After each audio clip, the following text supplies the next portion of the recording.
Hello guys, કેમ છો? રાધે રાધે, બધાને મજામાં? હું અહીંયા બનાવું છું શર્ટના પલ્લા અટેચ કરું છું. આ છે બેક પાર્ટ શર્ટનો, આ છે ફ્રન્ટ ભાગ શર્ટનો, એક બાજુનો ભાગ છે. અહીંયા મેં પોકેટ લગાડી દીધી છે અને હવે હું આને શોલ્ડર અટેચ કરી લઈશ. મારે અહીંયા અટેચ કરવાનું છે સીધા સાથે સીધું.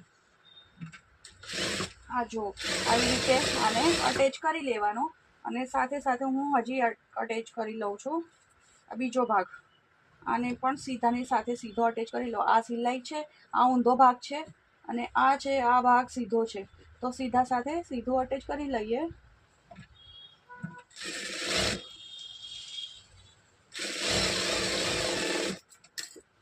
ત્યારબાદ આની ઉપર હું ફિનિશિંગ સિલાઈ મારી દઉં છું. આ મારી ફિનિશિંગ સિલાઈ સાથે સાથે લાગી ગઈ. આ હું બનાવું છું શર્ટ, સ્કૂલ યુનિફોર્મના શર્ટ, અને આની જોડે હું અટેચ કરું છું સ્લીવ. મેં અહીંયા સ્લીવમાં પાઇપિંગ લગાડી દીધી છે. પાઇપિંગ મોટી લગાડેલી છે કારણ કે એમાં ડિઝાઇન એવી જ રીતની છે, તો એવી જ રીતે કરવું પડે ને ગાઈસ. આ જુઓ, હવે હું અહીંયા આને સ્લીવ અટેચ કરી દઉં છું સિંગલથી. અહીંયા સિંગલનું જેટલું કામ થતું હતું એટલું હું અહીંયા કમ્પ્લીટ કરતી જાઉં છું. ત્યારબાદ આમાં સ્લીવમાં ઓવરલોકની જરૂર પડશે, તો પછી મારે ઓવરલોકનું કામ રહેશે, તો ઓવરલોક કરવાનું રહેશે સ્લીવમાં.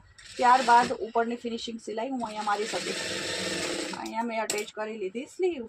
જોવો છે કેટલી ફિનિશિંગ સાથે એકદમ સરસ રીતે અટેચ કરી લીધી છે. હવે હું અહીંયા બીજી બાજુની અટેચ કરી લઉં સ્લીવ.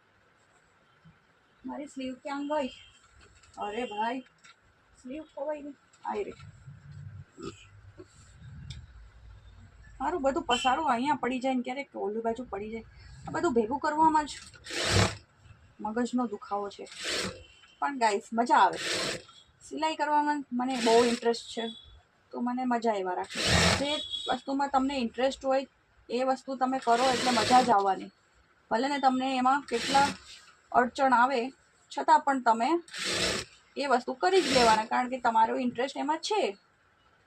અને જે વસ્તુમાં તમારો ઇન્ટરેસ્ટ ન હોય એમાં તમારે પરાણે કરીને કામ પણ સારું ન થાય. આમાં મને ઇન્ટરેસ્ટ છે એટલે હું ગમે એમ કરીને શીખવાનો પ્રયાસ કરતી હતી ને આજે થોડું ઘણું શીખી ગઈ છું. અહીંયા મેં કરી દીધી છે સ્લીવ અટેચ. જુઓ, થઈ ગઈ ને કેટલી સરસ.